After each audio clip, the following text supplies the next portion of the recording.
Olá, vamos começar mais um podcast nosso da Reprofert, tentando levar para vocês o que existe de maior inovação na medicina, na parte reprodutiva e cada um na sua área. Hoje nós teremos junto com a gente a doutora Bruna Ambrogi Machado. Ela é especialista na parte clínica médica, também especialista em nutrologia, e ela vai nos dar muitas dicas do que existe de melhor hoje na parte de alimentação, o que leva à saúde do ser humano. Porque nós nascemos, né, assim, tem muitas coisas na nossa vida, doutora, que às vezes nós nascemos assim, para comer, beber e dormir. E foi acrescentado no mundo moderno, então a gente tinha que comer carne, a gente tinha que comer peixe, comer o que tinha apresentado para nós. Era água que a gente tinha que beber e foi acrescentada uma porção de coisa na nossa vida e que hoje alguém toma chocolate, o outro toma café, o outro toma guaraná, o outro toma refrigerante, e são coisas que não faz parte da nossa natureza. Eu acho que a senhora tem uma porção de coisas para falar para nós sobre a parte da nutrologia, o que ela vem acrescentando na nossa saúde, porque eu compreendo que saúde, de um lado nós temos a saúde e do outro lado nós temos a doença. E quem fica no meio é toda a parte alimentar, é a cadeia alimentar. Eu queria que a senhora desse algumas dicas para nós. Sim, boa tarde. Então, vamos falar sobre essa área, né, da nutrologia, que é uma área muito importante, né, que está sendo muito abordada atualmente, em que a gente tenta abordar, né, evitar com que a doença estabeleça, né? Então, começar do básico na parte de alimentação, na parte de suplementação, para que essa pessoa ela não adoeça, né? Então, hoje em dia estamos, né, cada vez mais vivendo aí uma dieta ocidentalizada, né, que a gente fala, que é uma dieta muito rica em industrializado, em fast food, e tudo isso tem acarretado um grande prejuízo para a saúde do ser humano, né? Acarretando aí, ao longo do tempo, possibilidade de doenças, né? Tanto câncer quanto, né, até em casos de infertilidade da mulher, né, em que acontece aquela desnutrição mesmo, né, não naquela forma consumida que a gente fala, mas uma desnutrição, né, de nutrientes, né, essenciais para o nosso corpo, para o nosso metabolismo, para que tudo aconteça numa cascata, né, saudável, né, de produção de hormônios, né, de qualidade de células e tudo mais. Então, hoje em dia, a gente precisa, sim, compreender, né, a alimentação de uma forma mais abrangente, né? E também, muito importante, a gente fazer a questão da suplementação mesmo externa. Então, doutora, a senhora falou uma coisa muito importante, né? E esse podcast, às vezes, são pessoas leigas que estão assistindo, às vezes são colegas que estão assistindo. Eu gostaria de saber o que é, assim, uma vitamina essencial. O que é uma vitamina, um ácido graxo essencial, um aminoácido essencial? Qual é a diferença? A gente produz isso? Ele vem, ou a gente adquire esses alimentos essenciais fora, porque o nosso organismo produz ou não produz? Do ponto de nutrologia, o que a senhora acha disso tudo? Então, muitos nutrientes, né, vitaminas, a gente adquire da própria alimentação, né? Então, com ingesta de carnes, ovos, laticínios, soja, grãos. Porém, tem alguns que apenas com a alimentação em si, a gente não consegue o nível ideal, né? Que a gente fala, que é o nível ideal para que tudo aconteça da melhor forma. Então, tem muitos suplementos aí que, desde o básico, que a gente fala que é muito importante que esteja em níveis adequados, a vitamina C, a vitamina D, né? Que a vitamina D vem da maioria aí da exposição ao sol, que hoje em dia, né? Estamos cada vez menos sendo expostos à luz solar. Tem os complexos vitamínicos de B12, então de complexo B, que é a B12, a B6, a B9, tem o zinco, o magnésio. Então, muitos suplementos que sim, a gente consegue adquirir da dieta, porém, se a dieta não estiver ali muito ajustada, muito adequada, a gente vai ter um déficit desses nutrientes. E a gente pode suplementar, porque é uma grande preocupação, tanto para nós médicos que não somos nutrólogos, e também, às vezes, para algum paciente, né? Eu, por exemplo, né? Às vezes as pessoas falam para mim, vou dar uma experiência minha. Você não deve tomar tanta vitamina C porque você é um eliminador crônico de pedra nos rins. Mas eu sei que a vitamina C me ajuda em outras coisas. Como que a senhora gerencia um paciente que chega com a minha história lá? Né, contando assim, eu tenho pedra nos rins, um médico fala para eu tomar vitamina C e o outro fala para eu não tomar vitamina C. Como que o nutrólogo interage com essa alimentação? Então, primeiramente a gente tem que abordar, né, ver o grau, né, dessa doença de base que tem, ver, ajustando, né, em níveis, pelo menos em níveis, assim, o mínimo ideal para aquele funcionamento do organismo mesmo. Não, às vezes a gente não vai conseguir chegar num nível, né, alto, adequado, mas pelo menos ai, como que eu falo? Pelo menos um nível assim mínimo para a produção mesmo de toda a cascata fisiológica. Certo. Então, é igual a vitamina D, né? Que é um outro porém também, que agora a gente sempre teve a ideia que o corte, né? Nós, não nutrólogos, nós clínicos, nós médicos, a gente vê a vitamina D, a gente sempre, principalmente agora na época da pandemia, nós tivemos assim, uma suplementação de vitamina, suplementação, ou pedia para as pessoas tomar muitas vitaminas D, para que desse uma proteção de imunidade e todas essas coisas. Estudando um pouquinho mais a dosagem da vitamina D no sangue, a gente percebeu que após um nível dela pode ser tóxica. E, por exemplo, aqui no Brasil, que a gente é um país tropical, que tem muito sol, ele o corte que eu aprendi normal para um exame de sangue de vitamina D era de 30. E atualmente falaram para mim que seria 20. E falaram para mim que acima de 60 ela é tóxica. Porque às vezes chega paciente no meu consultório e às vezes está com 67, 65. Assim, quando está muito baixo, eu sei que eu tenho que suplementar, mas quando está muito alta, e eu vi vários, inclusive a senhora fazendo vitamina D até via parenteral, intramuscular ou venosa, eu não sei como que a senhora aplica isso. Sim. Porque às vezes as pessoas falam, vou ter que tomar a vitamina D na veia, como que funciona isso? Uhum. Então, hoje em dia, né, muitos estudos dizem que os níveis ideais, né, de vitamina D para o organismo está entre 60 e 80, né? Tá. Então, às vezes a gente pega aquele exame, né, laboratorial que está ali o valor de referência, né? E nem sempre aquele valor de referência do exame laboratorial é o valor adequado para estar realmente no nosso organismo. Então, hoje em dia, entre 60 e 80. Quando o paciente chega, né, quando a pessoa chega com um nível muito baixo de vitamina D, abaixo de 20, eu opto pela via intramuscular, né, que é a injeção, né, o injetável, para que esse valor suba um pouco mais rápido, né, porque às vezes tem pessoas que têm aquele grau de desbiose, né, que é aquela alteração da flora intestinal, por diversas doenças, né, inflamatória, obesidade, e acaba não absorvendo aquele comprimido por via oral. Então, quando chega num nível muito baixo, a gente acaba optando pelo injetável para repor isso numa quantidade mais eficaz e mais rápida, num curto período de tempo. E a pessoa deve tomar quanto tempo essa vitamina D? A pessoa toma 3 meses, depois ela dosa novamente. Qual que é mais ou menos o ciclo que a gente deve falar? Porque eu encaminho um paciente para a senhora. Daí eu falo para você, só vai tomar a vitamina D, acho que a doutora Bruna só vai ficar um tempão lá fazendo essa reposição. Sim. Ou é um período, qual é o controle, o gerenciamento dessa vitamina D que a senhora faz em termos ou de laboratório, ou da parte clínica? O que a senhora tem para informar para a gente sobre isso? Então, quando a gente opta pela via, né, do injetável intramuscular, a gente acaba fazendo uma aplicação, né, a cada 2 meses, que é a média que ela tem ali do pico até ela absorver e começar a ter a queda de novo. Então, é no período de 2 meses. Quando a gente faz por via oral, né, comprimido, depende do valor, né, que se encontra esse valor, né, da vitamina D no exame de sangue.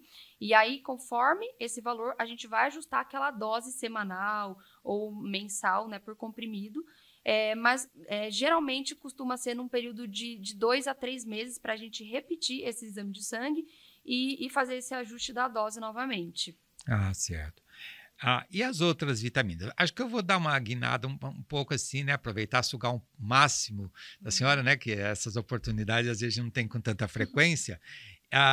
Vamos dar uma guinadinha para ver na minha área que eu trabalho com Sim. reprodução humana, o que a gente poderia oferecer, porque eu prescrevo de forma diária para que as pacientes tomem vitamina D, que ela tem essa suplementação para a parte reprodutiva. Eu também passo coenzima Q10 para agir nas mitocôndrias. Sim. A senhora tem alguma orientação para as pacientes tentantes, mudando um pouco o nosso aspecto, nossa abordagem de nutrologia, focando um pouco mais na reprodução humana? Só tem alguma dica para eu dar para essas pacientes, para o casal, para o homem também? Com certeza. Existem inúmeras suplementações aí que a gente faz nesse período, né, de pré-concepção, pré-gestação, tanto para a mulher quanto para o homem, né? Então, hoje em dia, assim, as principais, né, que realmente a gente vê uma comprovação científica, tanto em estudos, né, até da área mesmo da reprodução humana, temos a coenzima Q10, né, que é um excelente antioxidante, um potente antioxidante, anti-inflamatório, né, que melhora a função mitocondrial. Então, ele aumenta a produção de óvulos, melhora a qualidade do embrião, tanto para o homem quanto para a mulher, né? Temos também o mioinositol, né, que é também muito legal. Ele melhora para pacientes que têm a síndrome do ovário policístico, né, que tem aquele grau de resistência insulínica. Ele melhora essa questão da resistência insulínica, então melhora a inflamação, né? Ele aumenta também, ele induz a ovulação, ele melhora a qualidade também, né? Nessa parte da qualidade do embrião, né? Do óvulo, do espermatozoide. Tem também o magnésio, né? O magnésio, ele também ajuda nessa questão da ovulação e ele regula o FSH, né? Que é o principal aí, hormônio, né, que a gente tem na questão da produção de óvulos mesmo, né? Do ovário. Então, ele aumenta muito a FSH, acaba ajudando nessa questão também da ovulação. Temos também o selênio, que é muito legal nessa parte de antioxidante, anti-inflamatório. Tem o zinco também, que é muito legal nessa parte tem o zinco, a vitamina A, a vitamina D, a vitamina C, todos eles ajudam na questão de melhora de concentração de espermatozoide, melhora na motilidade do espermatozoide. Então, hoje em dia, a gente tem uma gama de suplementos que ajudam muito nessa parte da infertilidade, né? Que ajuda toda a parte de cascata inflamatória, antioxidante, anti-inflamatório. Existe algum, assim, a gente estuda muito sobre os antioxidantes, todos esses, né, que a gente estuda muito hoje sobre a parte oxidativa, que a pessoa usa às vezes muito fast food, alimentação, raio-x, porção de coisa que a gente fica praticamente, entre aspas, enferrujado, né? Então, os antioxidantes parece que faz uma faxina no nosso corpo. Olhando essa situação, a gente, né, essa parte gera uma parte inflamatória, mas por quanto tempo ele começa a funcionar? Eu comecei a fazer um tratamento, eu começo isso. Qual é o tempo assim médio que a senhora espera que os antioxidantes, que a gente sempre discute isso, mas ninguém passa para nós, olha, depois de um tempo essa pessoa vai ter uma melhor qualidade espermática, uma melhor qualidade de óvulo. Nós sabemos que a espermatogênese, a formação de um espermatozoide, leva mais ou menos 70 a 72 dias. E os óvulos, a gente sabe que as mulheres em vida embrionária, ela tem mais ou menos 7 milhões de óvulos. Quando ela nasce, vai para 1 milhão e depois na puberdade 500 mil e ela vai perdendo esse número de óvulos. E a gente sabe que aqueles óvulos que são resgatados todos os meses, que é só um que é resgatado, ele foi recrutado praticamente 100 dias antes. Será que o momento de eu entrar com essas vitaminas seria mais ou menos 100 dias, 3 meses, 4 meses? E daí a senhora falou também, né, que todas essas vitaminas vai atuar na gestão do pré-natal desse bebezinho, né? E que as crianças alimentadas com vitaminas, elas nascem com um QI superior. Recentemente eu vi até assim crianças que são desnutridas, ela tem um volume cerebral menor do que as crianças que têm nutrição adequado, tudo, o peso do cérebro é maior. O que a senhora tem para acrescentar isso para nós? Sim, o período ideal, né, para começar essa suplementação é entre 3 e 6 meses, né?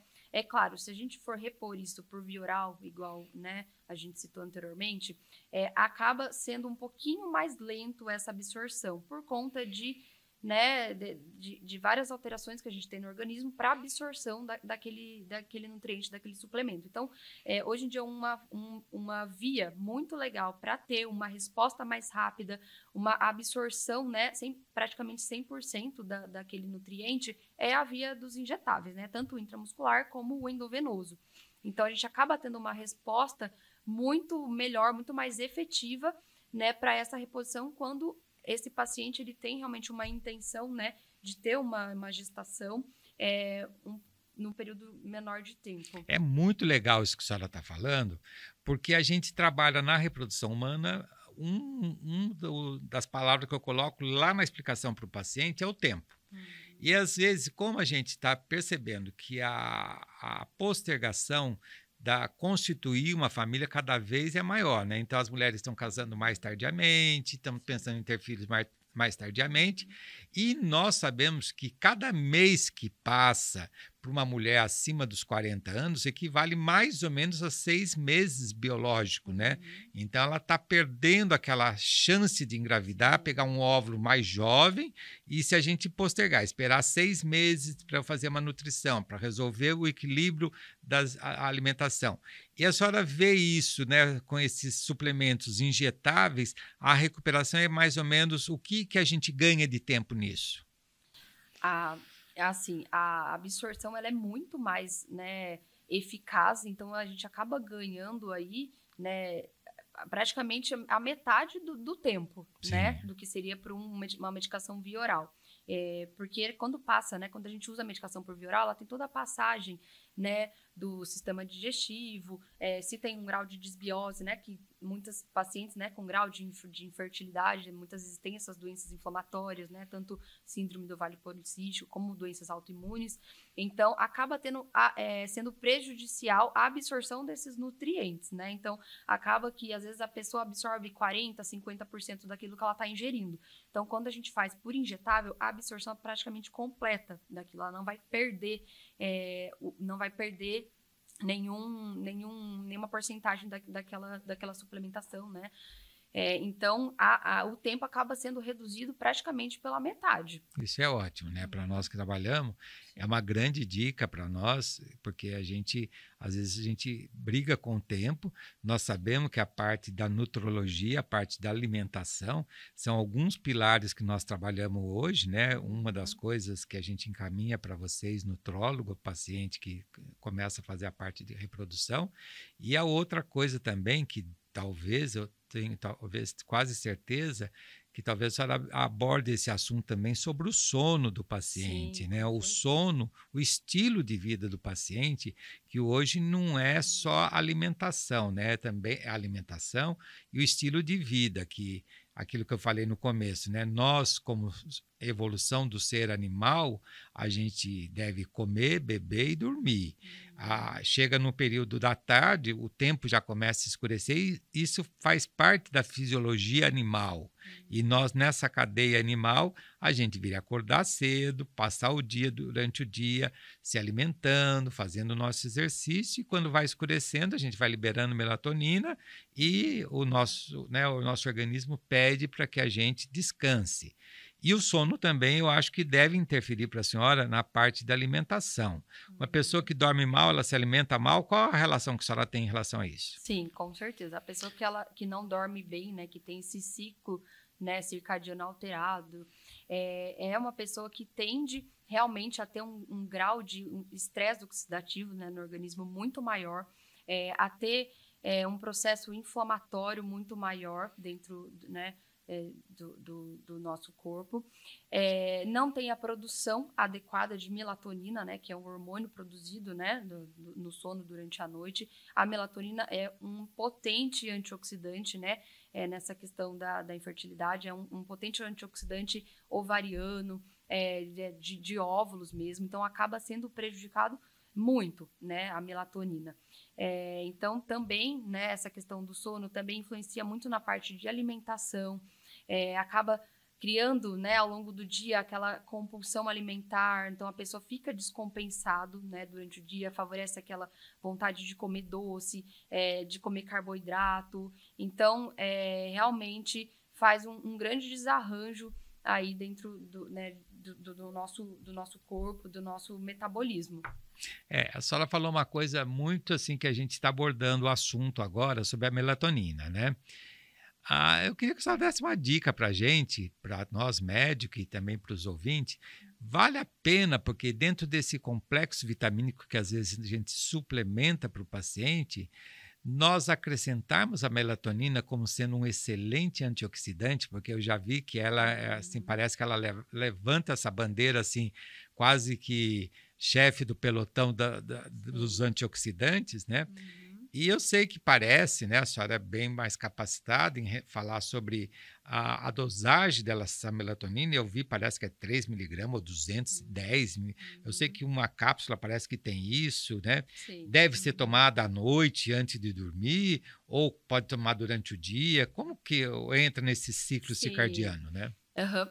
A melatonina, ela pode ser suplementada, né? Por todo mundo, na verdade, deve, porque, igual eu falei, ela tem inúmeras funções, né? Tanto para modular essa parte hormonal, essa parte do sono, para quem tem realmente insônia, que fica acordando, que tem dificuldade para dormir, mas também, né, como um potente antioxidante, ela ajuda, né, como um todo. Então, eu oriento a suplementação da melatonina para praticamente todos os meus pacientes. A dose da melatonina, ela chega de 1 a 10 miligramas, né, que é uma dose que a gente pode ser usada, então isso vai depender muito da pessoa, da queixa, né, do porquê, do motivo da gente estar entrando com essa suplementação.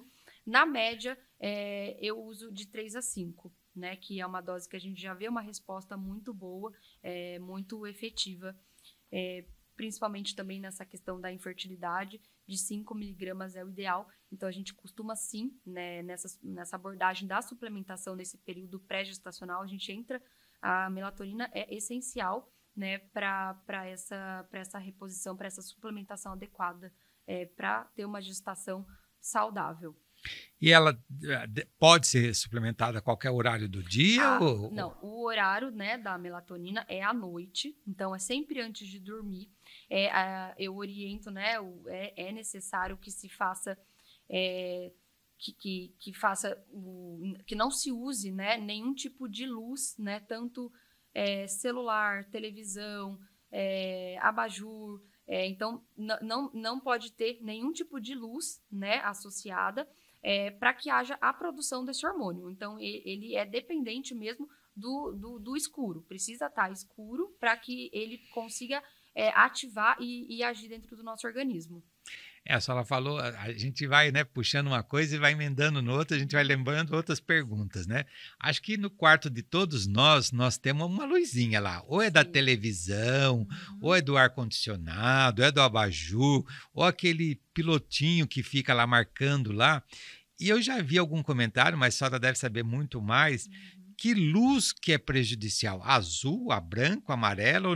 Eu sei que deve, de preferência, ficar tudo escuro, mas às vezes os idosos, eles vão se levantar à noite, ou eles vão fazer alguma coisa, ou mesmo qualquer outra pessoa, às vezes ela quer deixar um facho de luz lá, marcando o trajeto que ela vai até o toalete, alguma coisa. A senhora tem alguma coisa contra ou a favor? Ou qual a dica que a senhora dá? Amarela, azul ou branca? Assim, na questão da coloração, isso, assim, eu não sei, né, na verdade, não sei muito dizer se tem uma influência ou não. Mas realmente, né, o que a gente estuda e o que a gente lê é que qualquer tipo de luz, né, de claridade, interfere sim na produção desse hormônio. Então, às vezes, até aquela luzinha de canto ali, luz, né, de abajur, isso prejudica muito. Agora, essas luzes, né, de televisão, né, de ar-condicionado, eu acredito não ter muita influência, né, porque não é uma luz de alta intensidade. Então, acredito que isso daí não influencia muito, não. Agora a gente vai perguntar mais coisa para a senhora. Vou sugar o máximo, vou aproveitar tudo que a senhora puder transmitir para nós, porque eu tenho certeza que as pacientes tentantes, outros pacientes, as pessoas que estejam ouvindo esse podcast nossa, vai aproveitar muito essas suas dicas, né? Eu queria agora falar uma coisa, que é uma coisa que eu não gosto muito, né? É sobre o ômega, né? Porque eu vi esses dias, eu até fui estudar um pouco de bioquímica sobre a parte da formação da cadeia do ômega, fui entender um pouquinho, né? O que é ômega 3? Por que tem ômega 3? Tem ômega 6, ômega 9, tá certo? Daí eu fui descobrir que essa cadeia do ômega é tipo assim, vamos colocar que seja um rolinho, né? Alguma coisa, um animalzinho, tipo a cobra, tá? A cabeça da cobra é a parte alfa e o rabinho da cobra é a parte ômega, que é a última letra, acho que é grega ou latim, sei lá, né? E esses ômega, quando a gente ia ter a cadeia de carbono ou hidrogênio, não me recordo direitinho, quando fica no carbono 3, por isso que ele chama ômega 3. Quando fica no carbono 6, fica ômega 6. E o ômega 9. E eu fiquei sabendo também que existe toda essa cadeia de ômegas, tá certo? Só que no homem, parece que esses ômegas são mais importantes. Estudando um pouquinho mais, e a senhora deve saber isso 1000 vezes mais, que esses ômega, a fonte dele parece que são os peixes, né? E eu fiquei sabendo, assim, que existe peixe que são criados em cativeiro, existe o salmão, que eles até brincam com todo respeito, eu não conheço, foi assim, observando às vezes na televisão, comentários e outras coisas, existe o salmão chileno, que talvez seja em cativeiro, e a cor que... Eu não como peixe, não gosto de peixe, mas infelizmente eu tenho que tomar ômega, né? Mas fala que esse ômega é diferente. Você pegar um peixe de cativeiro ou ao pegar aquela sardinha que todo mundo não compra e não gosta, e você pegar a tilápia que todo mundo gosta e outros peixes aí que todo mundo consome diariamente, e a quantidade de ômega que ele tem é muito baixa. E falaram também, dentro de estudos, que esse ômega que a gente ingere tem que ter um volume muito grande. A gente parece, as pessoas já chegam, eu tomo ômega. Quanto de ômega que você toma? Tá certo? Eu tomo uma cápsula por dia. Às vezes tem dia sim, tomo dia sim, dia não. O que a senhora tem para falar para nós sobre esse famoso ômega que está também em alta aí na parte da nutrologia? Então, o ômega, né, ele é um potente também antioxidante, né, anti-inflamatório. A principal fonte de ômega 3, né, que dizem, né, é realmente o salmão, né, de peixe. O salmão é o que tem maior concentração desse ômega. Todos os peixes têm, né, mas o salmão realmente é o que tem mais, uma maior concentração do ômega. Mas é claro que tem pessoas, né, que não comem o peixe, então realmente tem esse suplemento baixo, né? Outros alimentos que têm o ômega, não nessa quantidade, né? São os ovos também, o leite tem também o ômega, mas realmente o peixe em maior quantidade. Porém, mesmo as pessoas que comem o peixe, eles não têm os níveis ideais, né, de ômega no organismo. Então, tem os níveis... nós temos que ter o nível adequado daquele suplemento para realmente ele ter uma eficácia, né? Como é que fala? Que seja bem aproveitado pelo organismo, né? Que seja bem aproveitável para que ele consiga mesmo desenvolver suas funções, né? Então, a dosagem de ômega, né, recomendada é entre 1 grama, de 1 a 3 gramas, tá? Por dia. Então, realmente são 2 cápsulas aí, 2 vezes ao dia, né?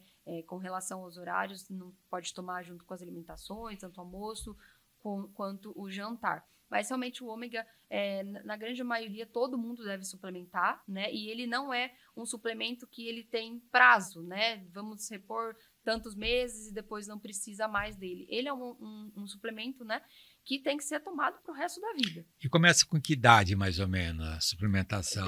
Desde 18 anos ali já pode começar essa suplementação. Sim. E eu vi também sobre o ômega, que tem o ômega EPA, né? Sim, e tem o DHA, né? E daí eles falam, né, que essa suplementação do ômega, ela interfere, ela é um antioxidante que você tem que suplementar. Eu vi também de um exame que é a gente fazer o ômega quanti, que é com uma agulha, assim, você faz, isso que é um exame super simples, para a gente saber quanto de ômega a gente tem no nosso corpo e quanto necessita a suplementação. E vi também que ele faz prevenção da parte cardíaca, né, de risco de infarto vascular, e as pessoas que têm antecedentes na família, de repente tem que fazer uma suplementação até maior, tem que ficar meio atenta. Parece que tem outros tipos de ômega, mas parece que o que tem maior, que é mais, assim, porque existem muitos medicamentos que as indústrias farmacêuticas produzem, mas ela parece que não tem uma certa relevância para a gente usá-lo, né? E parece que esse EPA tem outros tipos de ômega? O que são? Sim, a gente tem o ômega, né, com o EPA, com DHA. Todo o ômega ele tem que ter a dose, os dois, né, combinados. Tem ômegas, né, no mercado que realmente não tem a dose necessária, né?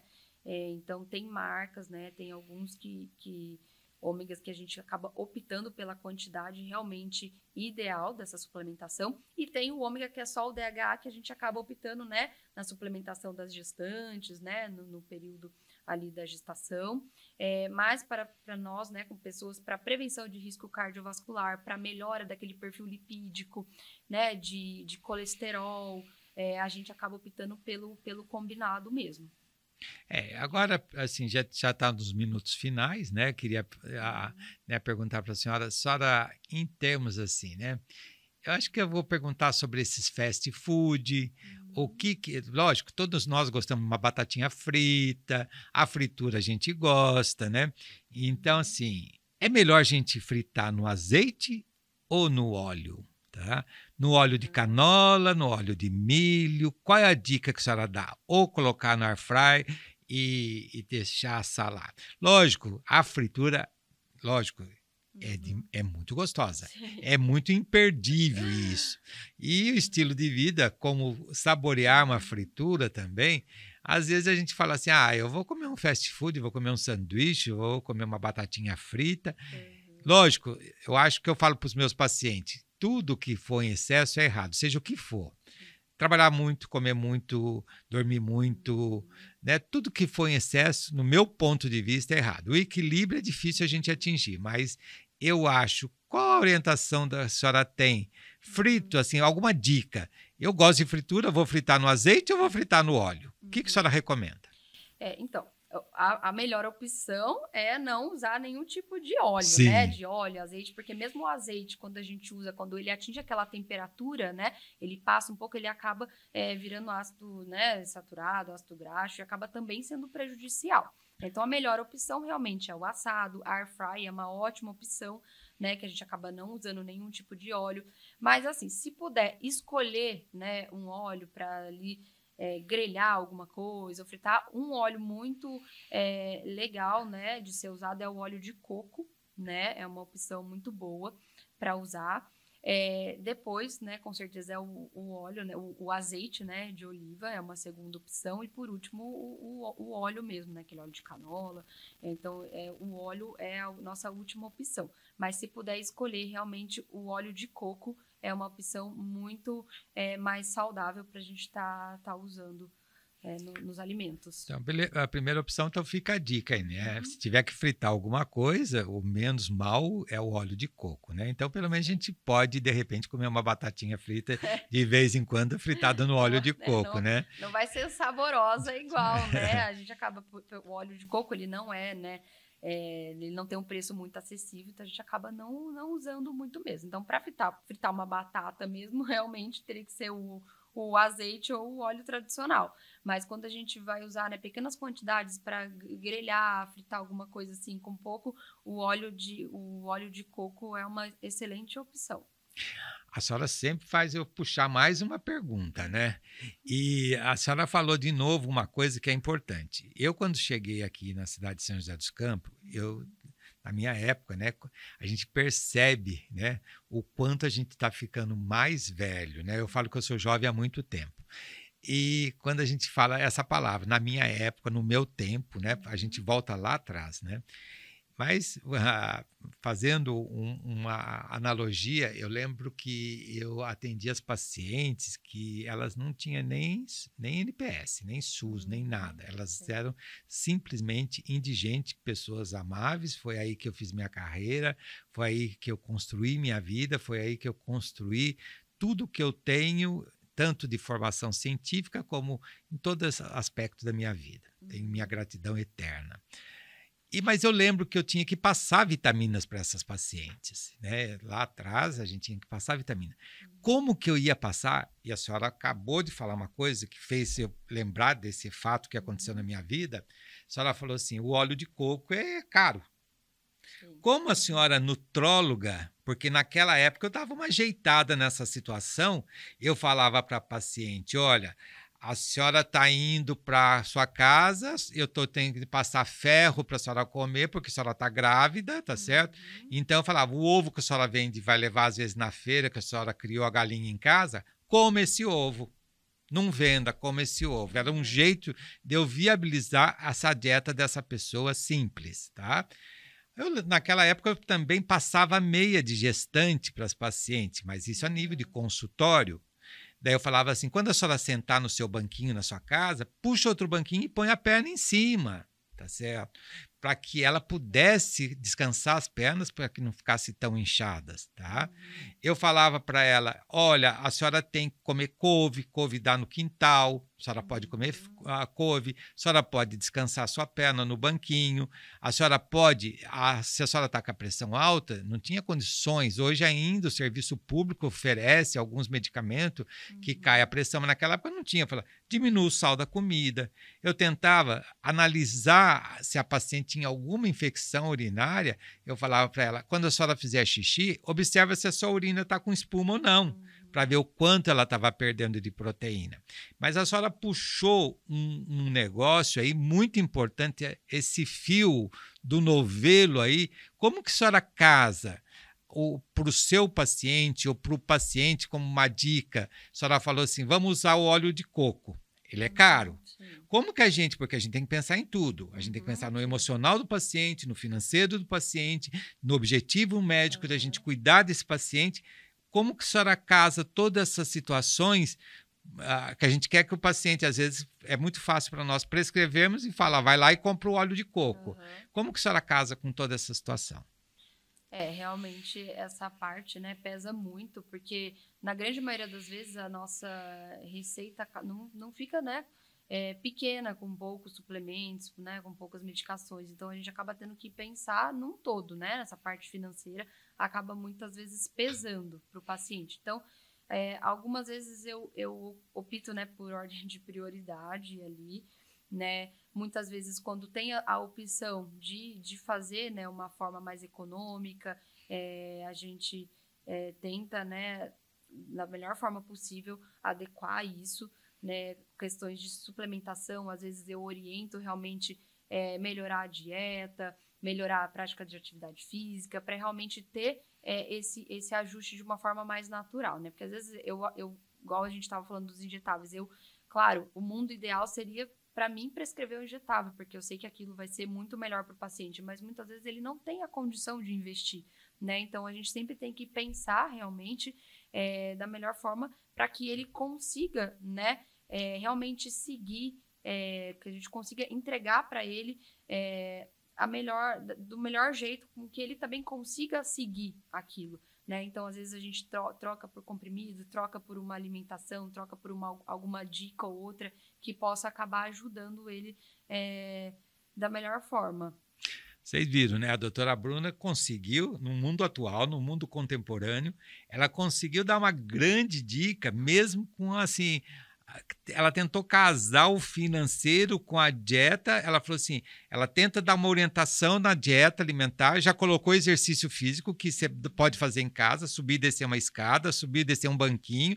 Então, ela conseguiu casar o mundo atual com uma dieta que ela consiga passar um pouco da dieta, dando um equilíbrio na alimentação desse paciente e sem onerar ele tanto. Lógico, a gente tem nossos objetivos, nós temos nossas metas e cuidar do nosso paciente. Não importa o caminho que a gente leve para chegar lá, mas às vezes leva um pouquinho mais de tempo, um pouquinho menos de tempo. Existem algumas necessidades que a gente tem mais urgência e assim a medicina caminha. Mas é muito legal conversar com a doutora Bruna, que ela também se preocupa com essa situação e ela já viu saídas para todos esses momentos assim de agilizar o tratamento desse paciente para que ele atinja o objetivo dele e para que atinja a meta da senhora, para que ele mude o seu estilo de vida, para que ele se cuide mais, mostrando o tipo de alimentação que ele possa fazer. Isso é muito legal. Então, acho que nós vamos voltar com a doutora Bruna, ela tem muita coisa para falar para nós, mas hoje, né, para não ficar tão longo o nosso bate-papo, nós vamos encerrar e eu gostaria que a senhora deixasse alguma mensagem nesse podcast de alimentação, de nutrologia, porque é uma especialidade assim, ela é antiga, mas ela está entrando no mundo hoje com uma força total, que a gente sabe, sem as nutrólogas, o mundo fica mais doente, entendeu? Então, assim, ela está entrando, assim, é comum hoje a gente ouvir que o paciente ele tem um nutrólogo, que antigamente a gente se baseava em numa dieta, em alguma coisa mais simples, e hoje não, é uma especialização com detalhamento para uma saúde 1000 vezes melhor. Né? Qual a dica que a senhora deixa para nós? Sim, a nutrologia realmente ela é uma área muito extensa, né? Às vezes a gente fica limitado ali achando que é mais da parte alimentar, né, de alimentos, e na verdade essa parte, né, eu sempre falo para os meus pacientes, essa parte de prescrição de alimentação, de dieta, de adequação de cardápio, isso é função da nutricionista, né? A nossa função como nutrólogo é realmente associar toda essa parte medicamentosa, de suplementação, de déficits nutricionais, uma orientação, né, de dieta, do que é mais adequado para aquele paciente, diante daquele objetivo, diante daquela necessidade. Claro, orientação de prática de atividade física. A gente precisa ter, né, a base estruturada para que tudo aconteça. Então, assim, eu sempre falo para todos os meus pacientes que chegam no consultório, assim, não tem negociação com prática de atividade física, com uma dieta equilibrada, né? Isso é a base, né? E aí daí a gente vai partindo, né, para as outras etapas. Então, quando o paciente chega, eu já peço uma gama de exames, né? Desde toda a parte hormonal, toda a parte de vitaminas, toda a parte de alergias, né, intolerâncias alimentares, glúten, lactose, porque daí a gente consegue extrair muita coisa, né?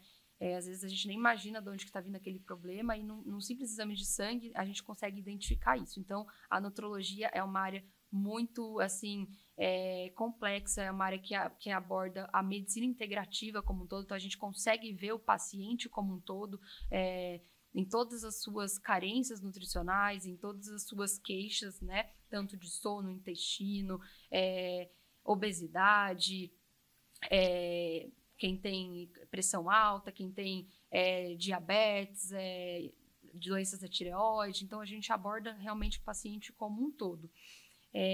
Então, é isso. Eu acho que, às vezes, a gente, né, muitas pessoas, muitos médicos, até nutricionistas, pedem exames laboratoriais e a gente fica muito preso, né? A pessoa fica muito presa àquele valor de referência que tem dentro do exame de laboratório.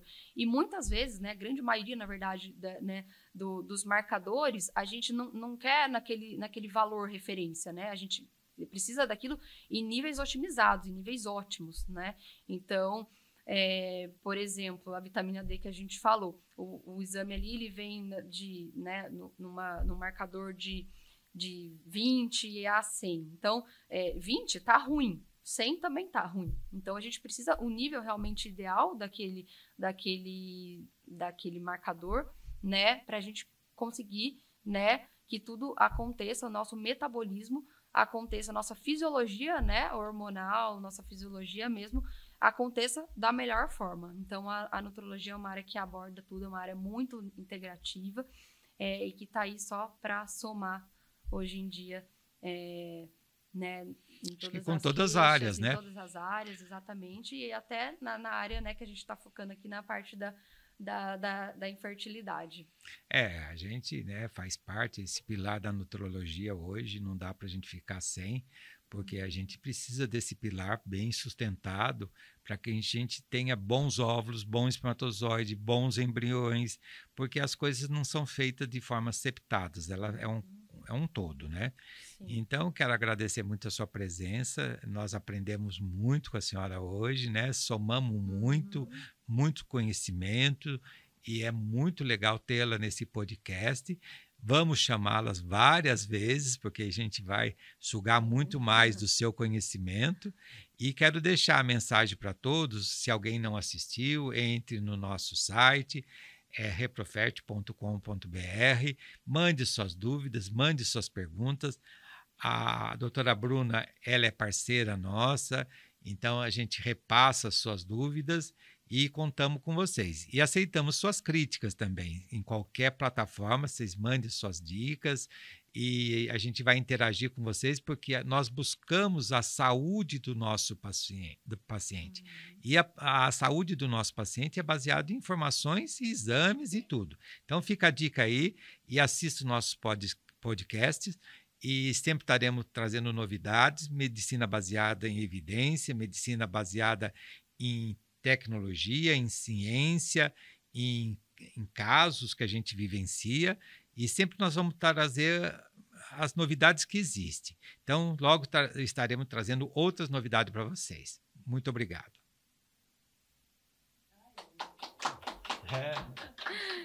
Eu no fim agradeci, mas... Não precisa agradecer nada.